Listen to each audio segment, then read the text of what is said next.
You're knowing what you're wanting? Do you like how it evolves? Do you like how the wanting continues to come? Life just cues you up for more awareness of more desire, doesn't it? Just the way you knew it would when you decided to come into this physical body.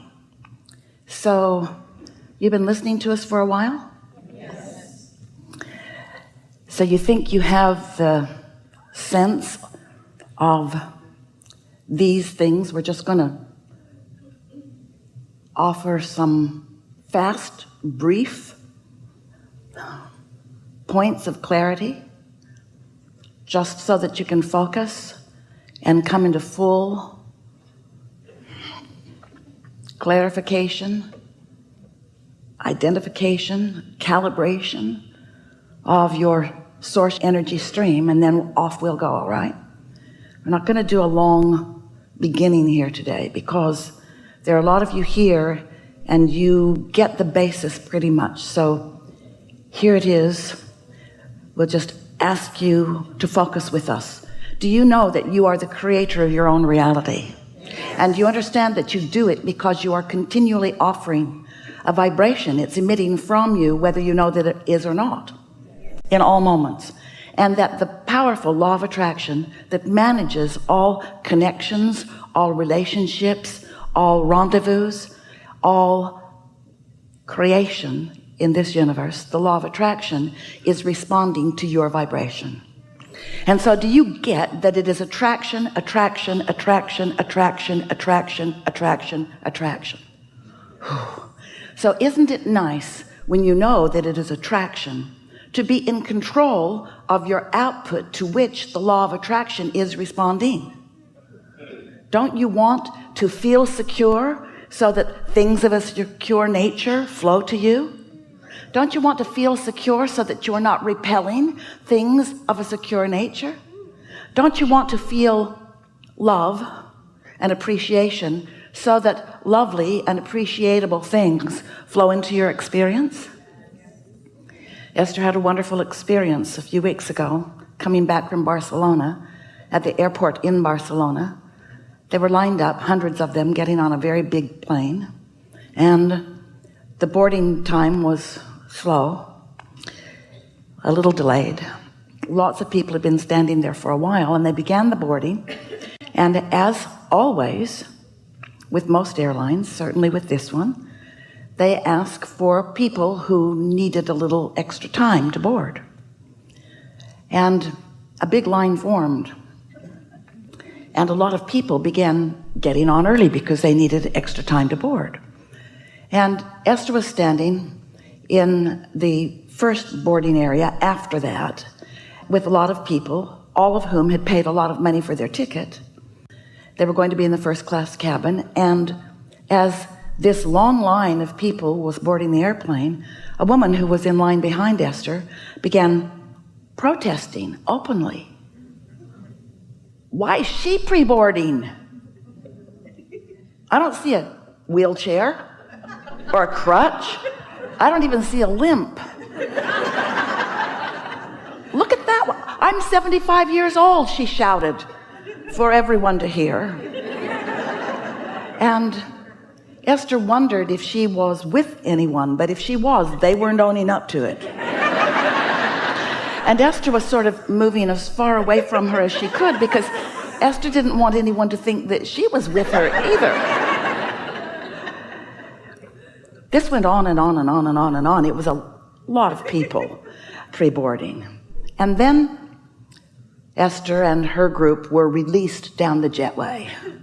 And this woman is a few people behind Esther, and Esther could hear her protesting all the way down the jetway, very long jetway, onto this very big aircraft. And then as they were settling in, this woman is telling every person who would listen to her, and especially the flight attendants. Esther expected her to go tell the captain. She was really worked up. And Esther thought, oh, this is what I've been hearing from Abraham for such a long time, that when we are spewing our protest, what we want can't come. And it was such a vivid picture. Esther thought, I don't completely disagree with her. She's just more honest than I am. I'm just not shouting it. I have thought some of those thoughts. And we say, whether you're shouting them or whether you're just thinking them, if your point of attraction is one of protest, if you feel disenfranchised, if you feel disadvantaged, if you feel taken advantage of, if you feel disrespected, then the respect and the advantage and the appreciation that you want to come to you, even though you're asking for it and calling it, your protest of not having it is keeping it away.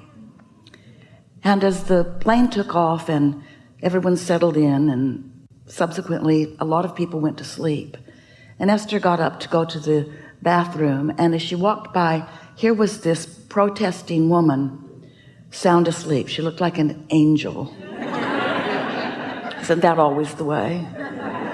And Esther stood and looked at her and sort of whispered into the air above her, "Thanks for the reminder. Thank you for reminding me that that gets us nothing. Even though we think it should, even though we think that if we shout our protest from the rafters and we get people to listen to us, that then that squeaking wheel will get the oil."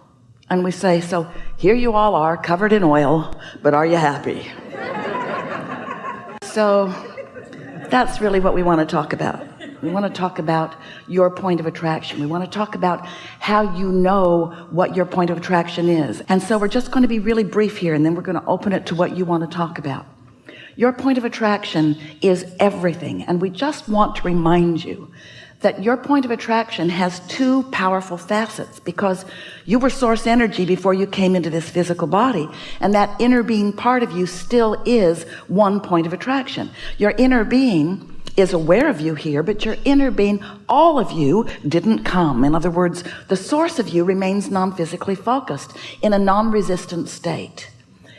So as you are here in your physical body and you're sifting and sorting and evaluating and deciding and determining what you want, you're launching rockets of desire which your inner being captures and identifies and isolates and becomes one with, so that that point of attraction for you on your behalf is very powerful. So when you ask for an improvement in anything, that inner being part of you begins to live it immediately. And the law of attraction responds to that non-physical part of you. The law of attraction is also responding to the physical part of you who may be, like this woman that we were describing, protesting the injustice of your moment. And so as the law of attraction is responding to your inner being's pure, clear request on your behalf, and your convoluted resistant request, your push and pull request, you've got a sort of tug of war going on inside of you that is exactly what negative emotion is. Anytime you feel negative emotion, it means the law of attraction is responding to who you really are and what you really want and who you're being right now in this red hot minute. So anytime you feel negative emotion, it always means that. It always means you are not a cooperative component to your own desire. You are the only holdout, because when you've asked and your inner being has become the vibrational equivalent of your asking, and the law of attraction is responding to that. And we want to remind you that when the law of attraction is responding to a non-resisted vibration, the power of that is unspeakable. This is the energy that creates worlds. So when your inner being is attracting on your behalf, it is a very big deal. And when you contradict your own request with your awareness of what is, which isn't yet sometimes, often, almost always the full-blown manifestation of what you're asking for, then you are the one, you in your physical body are the one introducing resistance into this equation, and you feel it, don't you? But when you are feeling joy or love or clarity or appreciation, when you're feeling those things that feel like interest, now that means that in that moment you're not contradicting. In that moment you are a cooperative component to your own desire. And when you are a cooperative component to your own desire, then you get to feel energy in motion. Then you get to witness things coming into place for you. Then you get to be the eyes on it, ears on it. You get to be the aware one watching you, allowing your creation to come into being right before your eyes. It's thoughts turning to things right before your eyes. Thoughts turning to things. That's why you're here in this physical body. You're here in a time and space that manifests so that you can see it and hear it and smell it and taste it and touch it. It's why you're here. And your inner being is not here seeing and smelling and tasting and touching and feeling. Your inner being is not having those experiences of your physical senses. Your inner being is the vibrational equivalent of all that you have become and is joyously reveling in your expansion. So, as we're visiting here today, we want to talk with you about whatever's on your mind. Whatever it is that you want some fine-tuning about, that's what this is about. But most of all, most of all, we want you to leave this gathering so aware of what your true point of attraction is, and so wanting and willing and practicing and becoming your own cooperative component to your own desires. That woman that Esther was watching getting onto the plane and watching as she was on the plane, she didn't become a cooperative component to her own desires until she fell asleep. And as soon as she woke up, she stopped being a cooperative component all over again. Because she is what so many humans are. She is so aware of the right now manifestation, such a conditional liver of life, that if the condition pleases her, then she's pleased. Hardly ever happens for her. If the condition doesn't please her, then she's not pleased, which means she just keeps getting more and more and more of what she does not want.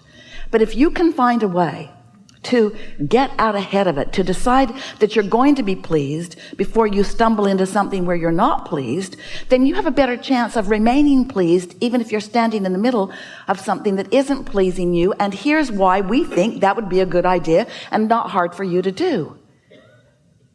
When you ask for something, it is always logical that you're asking for something that isn't yet. In other words, you're asking for more money because you want more money. There's logic in that, isn't there? So if you're asking for more money, but you're looking at what is, then you're not looking for more money, are you? You're looking for not enough money if you're looking at what is.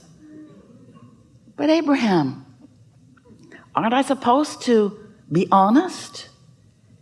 Well, you could be true to who you really are. You could be true to the vibrational becoming. You could be true to your desire. You could be true to your true value. You could be true to your request. You could be true to the promise of your experience. You could be true to who you really are. You could be true to the whole notion of deliberate creation. But as humans, sometimes you think that you have to be so objective, so you weigh the pros and the cons, split energy, the pluses and the minuses, split energy, the yays and the nays, split energy, the rights and the wrongs, split energy. Where if you could just use the power of your mind by caring about how you feel to figure out what thought your inner being is in alignment with. Oh, your non-resisted, pure positive energy, inner being, God's source from which you have come. If you could just figure out what that perspective is. And it's not hard. When you're not loving, you can feel something's jacked up. When you feel insecure, something is really off. And it's not the world, and it's not the universe, and it's not the law of attraction. It's your perspective, is it?